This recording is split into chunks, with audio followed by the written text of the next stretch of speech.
The Ant Group's record IPO has been suspended after Chinese regulators cited significant issues with disclosure requirements. The Chinese financial technology group, which is backed by Alibaba founder Jack Ma, was set to sell shares worth nearly $37 billion on the Hong Kong and Shanghai markets. And here today to discuss all of this is Brendan Ahern. He's the Chief Investment Officer of KraneShares, which provides a $5 billion exchange-traded fund that invests in China and emerging markets. So Brendan, what happened with this? Well, over the weekend, Jack Ma spoke at a financial summit where he vented some of his frustration on proposed regulation for companies like Ant Group that apply their wares in the lending element of their business. He very likely knew that some of this regulation was going to be coming around companies that would affect Ant. And I think that ultimately really led the regulator to saying that some of the risk disclosure within the Ant Group IPO was more backward looking, that these new regulations could affect the credit origination element of their business, and they wanted to see more disclosure there. So we're getting the brakes tapped on what would have been the IPO on Thursday. Right. And what do you think the timeline looks for this? It's delayed right now, but how does this look moving forward? It's a big debate right now that on the one hand, you could argue that we just need to refile the regulatory documents with these, the potential effect of these new regulations on the business. Pretty easy fix. At the same hand, you have potentially the relationship with the regulators burned, that there's a lot of ill content.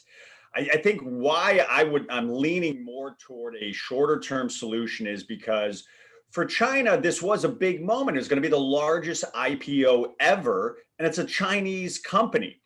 Logistically, you have investors in both mainland China as well as in Hong Kong. This IPO was almost 400 times oversubscribed in Hong Kong, nearly 800 times in Shanghai oversubscribed.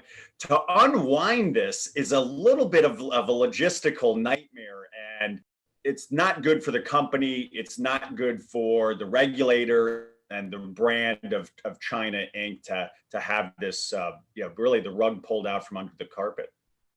Right. And as you said, there was so much excitement around this IPO. And can you talk a little bit about that and the outlook for the digital payments business that is wrapped up in so much of this?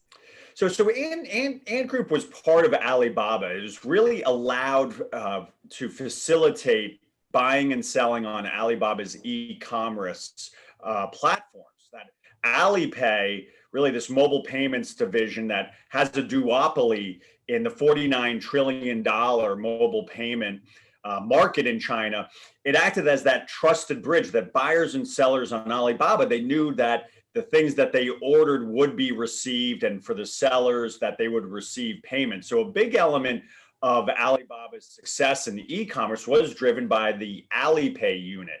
Now Ant Group really evolved well beyond Alipay, that they recognized that they knew who was paying on time, and that led to the development of their credit tech unit, which is really falling under the ire of the potential new regulatory environment. But they also provide access to investment management, access to insurance policies. So yes, the company is big. About 35% comes from the mobile payment unit, but this credit tech of really facilitating loans is about 40% of revenue, and that this latter element, the credit tech, is what is causing the issues today. Right. And as this develops and moves forward, what should U.S. investors be looking at, and how can they get involved once this does finally get off the ground?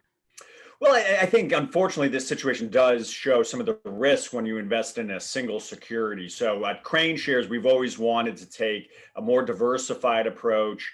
We definitely view internet and e-commerce in China as a very exciting part of the business, but there are sub themes. There's e-commerce, there's social media, there's online video, there's online education, and fintech is a part of this. That we not only have Ant Group, but more recently we had Lufax IPO here in the United States, another big player in the fintech element. So I think fintech is a very key part of the overall China pie. But within our KraneShares CSI China Internet ETF, we take a more diversified approach. And I think, if anything, this situation does highlight some of those benefits.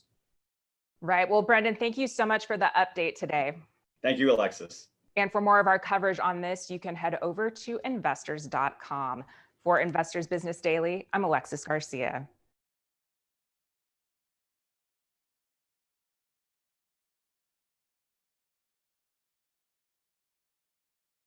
Hey everyone, thanks so much for watching Investors Business Daily on YouTube.